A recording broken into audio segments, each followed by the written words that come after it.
শুভেচ্ছা প্রিয় দর্শক, স্বাগত জানাচ্ছি চ্যানেল আয়ের পর্দায়। ফার্স্ট ওয়াশ এখন কি চায়ের আয়োজনে দীপ্তি চৌধুরীর সাথে আছে আপনাদের। 1996 সালের জাতীয় সংসদ নির্বাচনে বিজয়ী হলো আওয়ামী লীগ। নির্বাচনের চূড়ান্ত ফলাফলের পর বিটিভির রাতের বাংলা সংবাদে খবর পড়লেন বিশিষ্ট সংস্কৃতিকর্মী ও সিনিয়র সংবাদ পাঠক রামেন্দু মজুমদার। সে সময় জানা গেল 1991 থেকে 1996 পর্যন্ত বিএনপি ক্ষমতায় থাকাকালে বিটিভিতে ডাক পাননি রামেন্দু মজুমদার, কারণ আওয়ামী ঘরানার শিল্পী গণ্য করে বিটিভি তাকে অলিখিতভাবে নিষিদ্ধ করে রেখেছিল। 1996 সালে আওয়ামী লীগ ক্ষমতায় আসার পর বিএনপি ঘরানার শিল্পী, ভাষ্য দিয়ে লোকসঙ্গীত শিল্পী লোকমান হোসেন ফকির, স্বাধীন বাংলা বেতার কেন্দ্রের শিল্পী তীরহারা এই ঢেউয়ের সাগরের মতো কালজয়ী গানের শিল্পী আপেল মাহমুদ সহ অনেক শিল্পী একইভাবে নিষিদ্ধ হয়ে গেলেন বেতার ও বিটিভিতে। সেই থেকে শুরু হওয়া রাজনৈতিক দল সম্পৃক্ততার সূত্রে সরকারি মাধ্যমে অলিখিত নিষেধাজ্ঞা অব্যাহত থাকলো সব রাজনৈতিক দলের সময়ে। দর্শক, আমাদের আজকের আলোচনার বিষয় দলীয় রাজনীতিতে বিভাজিত শিল্পী সমাজ।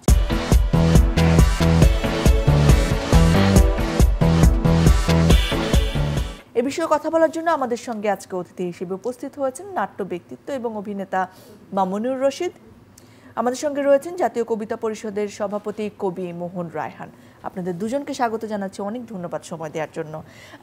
মামুনুর রশিদ, আপনি নানা সময়ে শিল্পীদের বিভাজন, শিল্পীদের অধিকার, তাদের ভূমিকা নিয়ে বেশ জোরালো কণ্ঠস্বর হয়ে উঠেছেন, সবসময় এই সময়েও।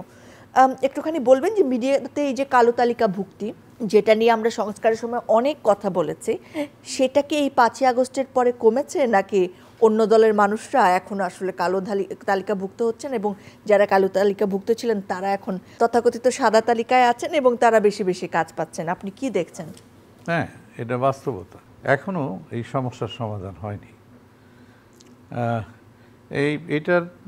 এটার সূচনা হয়েছে যে সময় থেকে আপনি উল্লেখ করলেন, সে সময়ের আগেও যখন এরশাদের স্বৈরাচার ছিল তখনও দেখা গেছে যে কিছু লোক কালো তালিকাভুক্ত হয়েছে, তবে কম হয়েছে তখন।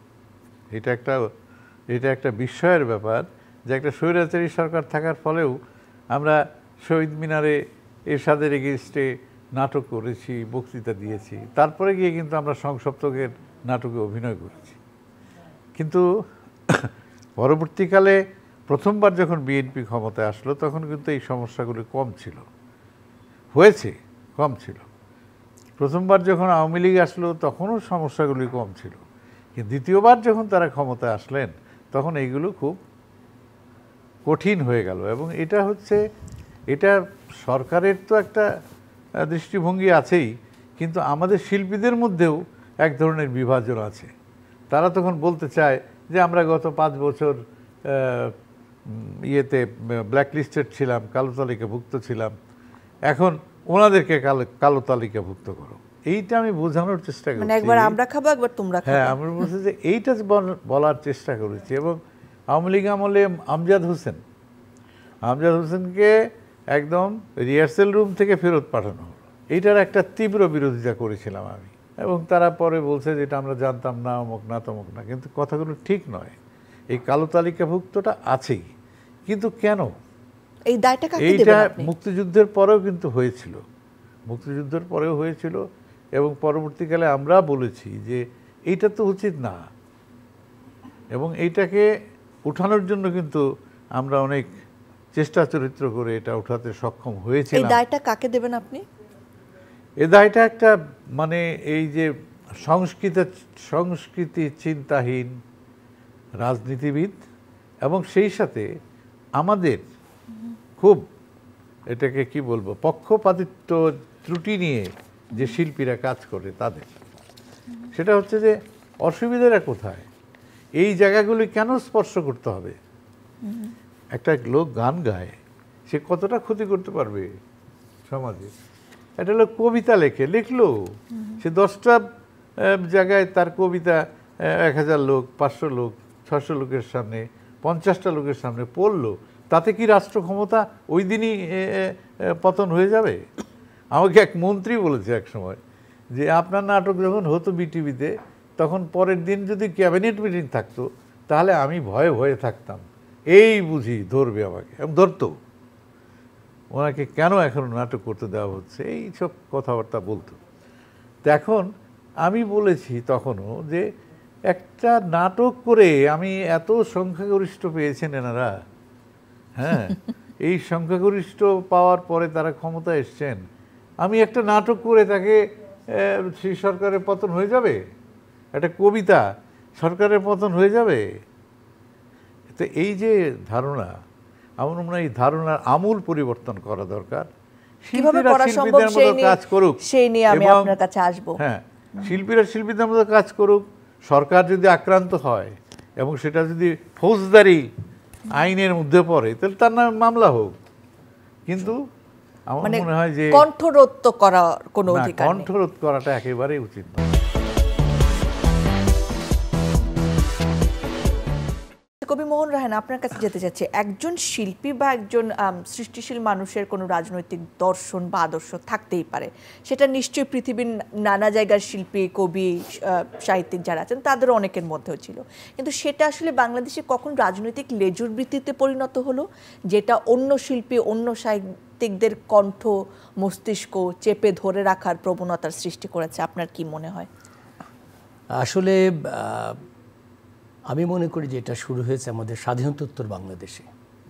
আমাদের মুক্তিযুদ্ধের যে অঙ্গীকার ছিল, সাম্য, মানবিক মর্যাদা, সামাজিক ন্যায় বিচার, আমাদের 55 বছরে স্বাধীনতার পর যারা ক্ষমতা এসেছে তারা কেউই সেটা বাস্তবায়িত করেনি। সেটা করলে এটা হতো না। আমরা স্বাধীনতার পর থেকেই দেখেছি যে বিরোধী মত দমনের জন্য, বিরোধী মতাদর্শকে দমনের জন্য, তাদের কণ্ঠরোধের জন্য সবসময় সরকারগুলো তৎপর থেকেছে। এবং আপনি দেখেন যে মুক্তিযুদ্ধের পরে আপনি দেখেন যে আমরা আশা করেছিলাম যে একটি ন্যাশনাল গভর্নমেন্ট হবে, যারা মুক্তিযুদ্ধে অংশগ্রহণ করেছিল তাদের সবাইকে নিয়ে, স্বাধীনতা বিরোধী ছাড়া সবাইকে নিয়ে সেটা হবে, এবং সবারই বাক, ব্যক্তি, সংবাদপত্রের স্বাধীনতা থাকবে, কথা বলার অধিকার থাকবে, মৌলিক অধিকার থাকবে। কিন্তু সেই সময় আওয়ামী লীগ সরকার সেটা করেনি, বরং পরবর্তীতে এসে তারা বাকশাল কায়েমের মধ্যে দিয়ে সমস্ত কিছুকে দলীয়করণ করেছে। সংবাদপত্র বা মিডিয়া সমস্ত কিছুর কণ্ঠরোধ তারা করেছে। এবং পরবর্তীতে যারা ক্ষমতা এসছে, মামুন ভাই বললেন, বিএনপির কথা বললেন, বিএনপিও সেটা করেছে। আপনি যে শুরুতে বললেন যে আওয়ামী লীগ ক্ষমতা এসে বিএনপি এসে আওয়ামী লীগকে বন্ধ করে, এটা চলে আসছে, এটা একটা সংস্কৃতি হিসেবে দাঁড়িয়ে গেছে যে বিরোধী মতকে, বিরোধী মতাদর্শকে দমন করা এটা একটা সংস্কৃতিতে পরিণত হয়েছে। এবং এরশাদ বিরোধী আন্দোলনের সময় সেটাকে আমাদের সাংস্কৃতিক কর্মীরা তখন রাজপথে আন্দোলনের কারণে তারা একটা রাজনৈতিকভাবে প্রাসঙ্গিক হয়ে ওঠে। সময় বদলে যায় কিন্তু সৌন্দর্যের সংজ্ঞা বদলায় না, রূপ বদলে যায় কিন্তু আভিজাত্যের মানে একই থেকে যায়। ঐতিহ্য যখন আপন করে নেয় আধুনিকতাকে, তখন সৌন্দর্য ঠিকই খুঁজে নেয় স্যান্ডেলিনাকে। স্মরণের ছয় তোমার উপমায় বদলে দিলে যে আমার। স্যান্ডেলিনা সো, রূপচর্চায় আভিজাত্য। এবং পরবর্তীতে দেখা যায় যে এরশাদ পতনের পরে তারা রাজনৈতিক ছত্রছায়ায় যে তারা নিজেরাই রাজনৈতিক নেতৃত্ব প্রতিষ্ঠা করার চেষ্টা করেছে। তাদের সুযোগ সুবিধা, পদ পদবি, পুরস্কার, অর্থ, বিত্ত, সম্পদ। কতটা ব্যক্তিকেন্দ্রিক মনে করেন আপনি? আমি মনে করি যে বিষয়টা পারস্পরিক, উভয়ই। যে এটা রাষ্ট্রের একটা দায়িত্ব আছে যে রাষ্ট্র মিডিয়াগুলোকে তারা দলনিরপেক্ষ রাখবে, তাদের স্বাধীনতা থাকবে। আর শিল্পী সমাজের, লেখক, কবি, শিল্পী, বুদ্ধিজীবীদের দায়িত্ব থাকবে যে তারা শিল্পের যে অঙ্গীকার সেটাকে পূরণ করবে।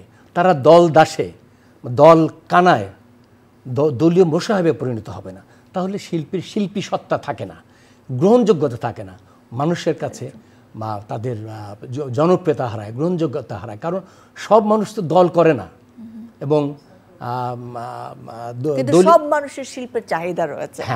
অনেক অনেক ধন্যবাদ। আবার আপনার কাছে আসবো। মামুনুর রশিদ, আপনার কাছে যেতে চাই যে একসময় তো একটা বিএনপি আওয়ামী লীগ ঘরানার শিল্পীদের একটা কমন প্ল্যাটফর্ম ছিল হচ্ছে সম্মিলিত সাংস্কৃতিক জোট, এবং 3 দলীয় যে রূপরেখা সেটা প্রণয়নেও এই মঞ্চ কাজ করেছে, কিন্তু তারপরে তো আমরা দেখেছি মানে আওয়ামী ঘরানার শিল্পীরা বঙ্গবন্ধু সাংস্কৃতিক জোট বলেন, জয় বাংলা সাংস্কৃতিক জোট এই ধরনের গঠন করছেন। আবার বিএনপির যারা আছেন তারা জাতীয়তাবাদী সামাজিক ও সাংস্কৃতিক সংস্থা জাসাস এইসব গঠন করছেন। সো আপনার কি মনে হয় যে একটা কমন প্ল্যাটফর্মের আবারও অনেক মানে অ্যাক্টিভ থাকা দরকার এবং এই ধরনের দল গঠন করা একটা বিভাজন তৈরি করে শিল্পী সমাজের মধ্যে? অবশ্যই করে, অবশ্যই করে। এবং এই যে আমার পাশেই বসে আছে মোহন রায়হান, এই সম্মিলিত সাংস্কৃতিক জোট যখন হয়, আজকে সেই ইতিহাস বলার সময় নেই আমাদের, কিন্তু তখন ধরেন একটা কমন প্ল্যাটফর্ম কিন্তু ছিল, একেবারেই কমন প্ল্যাটফর্ম ছিল, সেখান থেকে আমরা শুরু করেছিলাম। কিন্তু ওই যে ক্ষমতার পালাবদল এবং যখন নাকি আওয়ামী লীগ দীর্ঘ সময় এই ক্ষমতায় থাকলেন, তখন হলো কি যে এই জোটটা ক্রমাগতভাবে একটি দলের লেজুর ভিত্তিতে পরিণত হলো এবং আমরাও ওর মধ্যে ছিলাম, প্রথম থেকেই ছিলাম। এবং শেষের দিকেও আমরা বারবার বলার চেষ্টা করেছি যে এটা করা যাবে না, এটা করা যাবে না। এবং আওয়ামী লীগ আমলে যে রকম সংকট হয়েছে, আমরা বলেছি যে এখন আমাদের পথে নামা দরকার। সে পথে নামা দরকারের দিকে না গিয়ে ওই যে শিল্পীরা, একটু আগে মোহন বললেন যে শিল্পীরা নানান ধরনের সুযোগ সুবিধা, এবং এর সঙ্গে একটু অ্যাড করতে চাই প্লট, এইটা সেইটা নানান কিছুর মধ্যে জড়িয়ে গেল, পুরস্কার জড়িয়ে গেল। অনুদান পাবে কি পাবে না, অনুদান। এবং আরেকটা সমস্যা হয়ে গেল অনুদান। এবং অনুদানে যে মন্ত্রীরা ক্ষমতায় ছিলেন, দু একজন মন্ত্রী বাদে, দু একজন না, একজন মন্ত্রী বাদেই এটা পক্ষপাতিত্ব হয়েছে।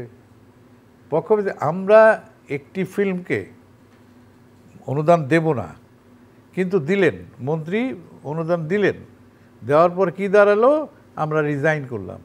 আমরা রিজাইন করলাম মানে বেঁচে গেলেন ওনারা, বাদ, আমরা বাদ। এবং যাকে আমরা অনুদান দিইনি সে হয়ে গেল অনুদান কমিটির সদস্য। বাহ, এটা হয়। এবং সে তার ফিল্মের অনুদান নিয়ে নিল। এখন এইসব কথা বললে এখন সবাই হয়তো মনে করবে যে আপনারা, কিন্তু এই কথাগুলো কিন্তু তাদের কানে পৌঁছানো দরকার। এবং সেই লোকগুলো এখনও ওই দলের সাথে কতটা আছেন, কতটা নিজেদের স্বার্থ উপেক্ষা করে জাতীয় স্বার্থকে দেখছেন, এটাও কিন্তু বিবেচনার বিষয়। এবং একজন শিল্পী একটা দল সমর্থন করেন মানে তিনি আসলে তার মানবতা, ঔচিত্যবোধ, শিল্পী সত্তা সবকিছু হারিয়ে একটা গণহত্যাকেও সাপোর্ট করবেন, সেটা আসলে মানে কোন কোন ধরনের মানে শিল্পী বোধ হতে পারে, শিল্পবোধ হতে পারে, সেটা নিশ্চয়ই একটা বড় প্রশ্ন।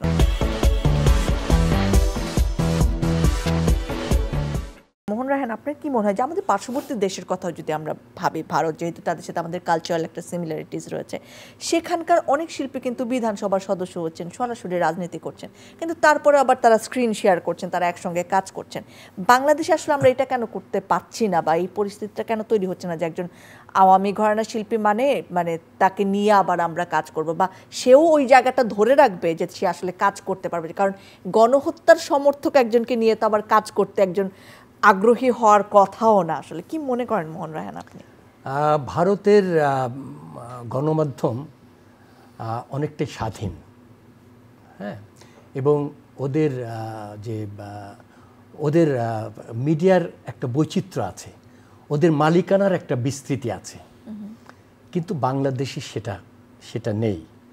এবং ওদের মধ্যে পরমত সহিষ্ণুতা আছে।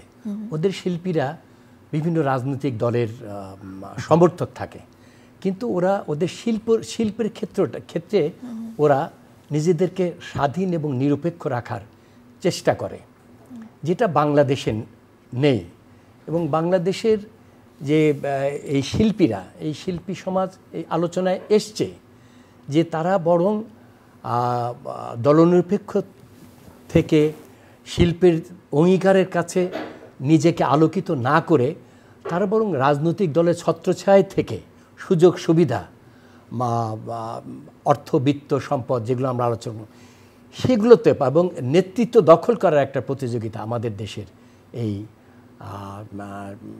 যারা এই দলখানা এই সেই সমস্ত শিল্পীদের মধ্যে তাহলে আছে। রাজনৈতিক জায়গা থেকে এই যে টোপ ঝোলানো সেটা কি বন্ধ করতে হবে নাকি আসলে শিল্পীদেরকে সচেতন হতে হবে যে যতই টোপ থাকুক হ্যাঁ, আমি বিষয়টা আমি আগে বলেছি, বিষয়টা হচ্ছে যে ভাইস ভার্সা।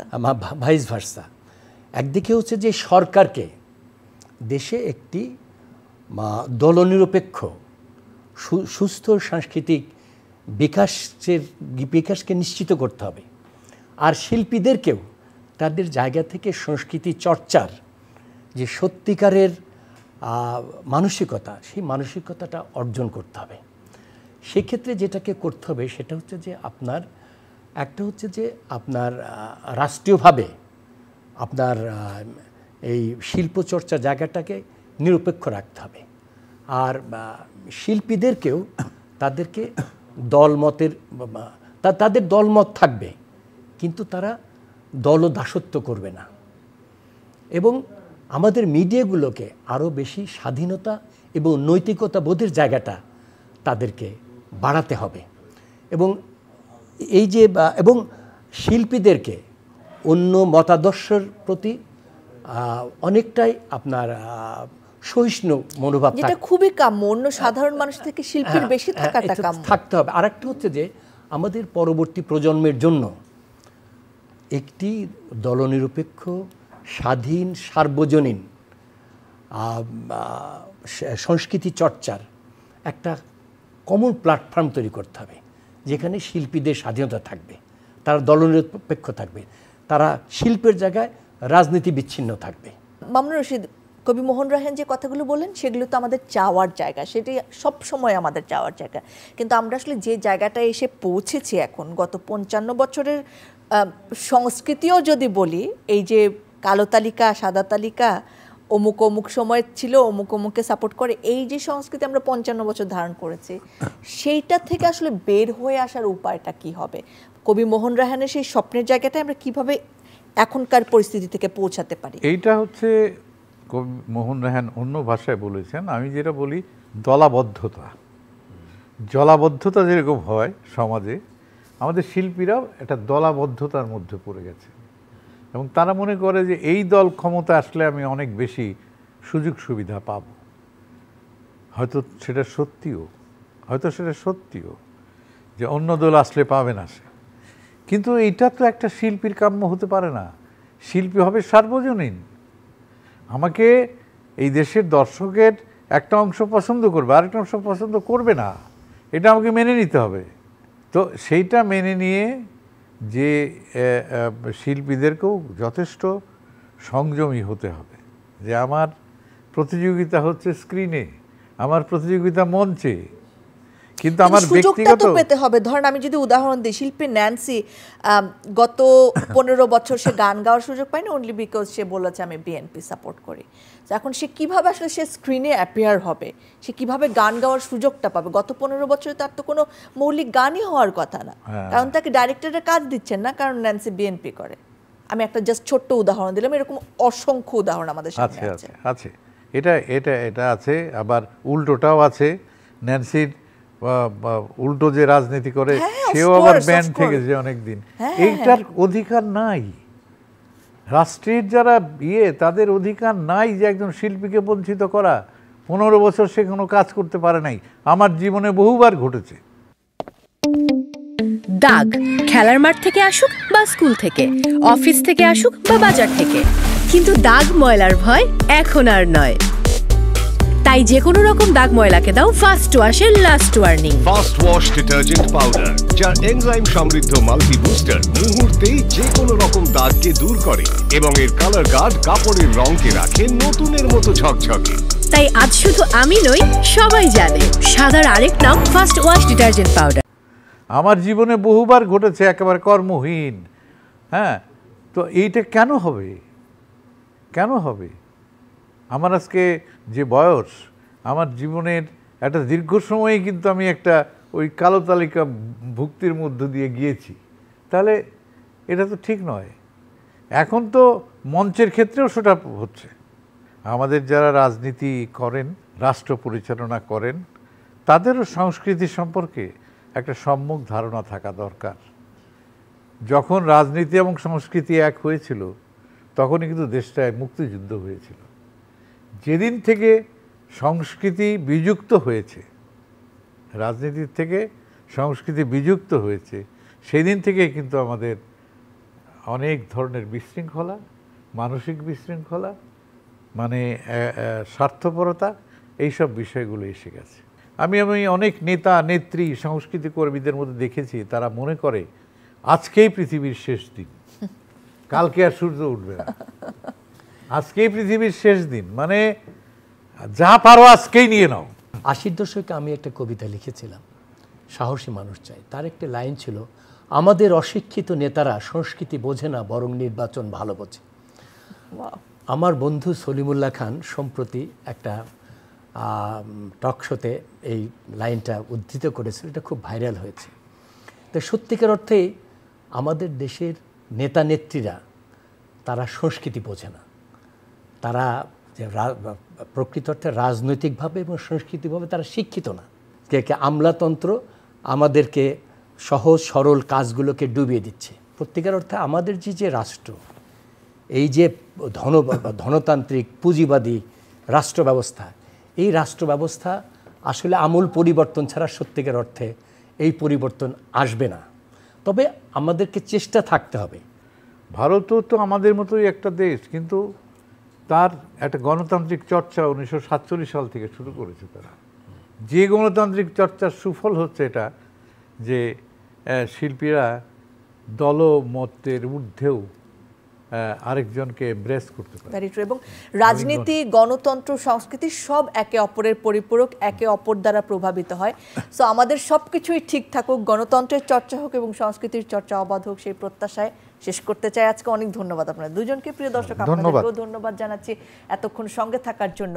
বাংলাদেশে গণতন্ত্রের সুষ্ঠু চর্চা হোক, রাজনীতি এবং সংস্কৃতি একে অপরকে এতভাবে প্রভাবিত করে যে কোনো একটা যদি তার ঠিক রাস্তায় না চলে তাহলে অন্যটাও ঠিক রাস্তায় চলতে পারে না। আমরা যেমন আমাদের রাজনৈতিক সংস্কার চাই, সাংস্কৃতিকভাবে যাতে আমরা আমাদের স্বাধীনতাটুকু দিতে পারি শিল্পীদেরকে, সংস্কৃতি কর্মীদেরকে, সেই জায়গাটিও যেন তৈরি হয়, এই প্রত্যাশায় আজকের আয়োজন শেষ করছি। ভালো থাকুন, আবার দেখা হবে, আবার কথা হবে।